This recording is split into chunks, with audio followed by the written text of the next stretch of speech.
ভাই, বাংলাদেশের মধ্যে গত জানুয়ারি মাসে 25 সালের 218,52,30,000 মার্কিন ডলার রেমিটেন্স গেছে, যা বাংলাদেশি মুদ্রায় প্রায় 26,659 কোটি টাকা। আর প্রতিদিন গড়ে 7,05,00,000 ডলারের মতো রেমিটেন্স গেছে বাংলাদেশে। তারপরেও প্রবাসীরা গেলে এয়ারপোর্টে তো লাকিস কাটা এখনো বন্ধ হয় নাই। আবার প্রবাসীরা নাকি শুনতেছি ভিআইপি লাউঞ্জের ব্যবস্থা করছে। অ্যান্ড দেন টিকিটের যে বিষয়টা, বাংলাদেশ থেকে আসতে গেলে যে সিন্ডিকেট, মানে এই সিন্ডিকেটের বিষয়টা, এটা আমরা যদি দেখা গেছে এখান থেকে যাই, আমরা হাফ ডাউন মিলে 1 লক্ষ টাকা লাগে ইতালি থেকে বাংলাদেশে যাইতে এবং আসতে। হাফ ডাউন ইতালি থেকে টিকিট কাটলে, আর বাংলাদেশ থেকে যদি ইতালি আসতাম চাই শুধু টিকিট কাটলে আসার জন্য 1.5 লাখ টাকা লাগে, 1,80,000 টাকা লাগে। এই সম্বন্ধে কিছু বলেন।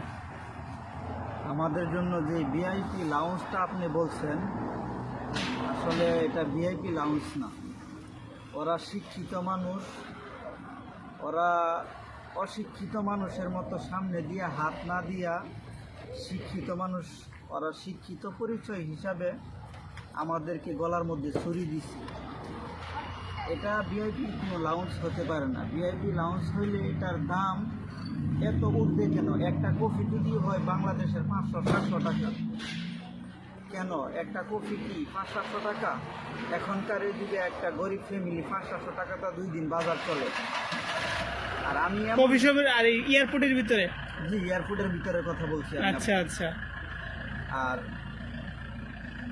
এরা আমাদের জন্য ভিআইপি কোনো লাউঞ্জ করে নাই। এরা আমাদের থেকে পকেট কেটে টাকা নেওয়ার একটা রাস্তা, মানে শিক্ষিত মানুষের শিক্ষিত বিবেক দিয়ে শিক্ষিত একটা চুরির রাস্তা বের করছে ওরা।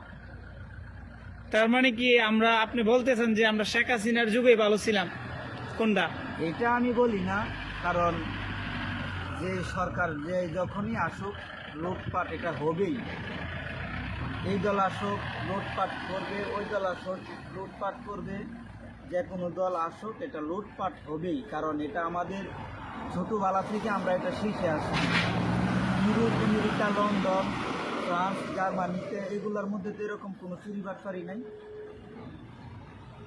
এই দেশের লোক, ইউরোপের লোক যদিও গভর্নমেন্ট হয়, একটা গভর্নমেন্টের একজন মেম্বার, পার্লা মেম্বার হোক, তারপরেও সে তার অন্য একটা ইনকামের রাস্তা ঠিক রাখে, খোঁজ রাখে। একটা ব্যবসা হোক, একটা চাকরি হোক, বাহিরে একটা মানে ওভারটাইম যে কোনো একটা কিছু করে ওরা।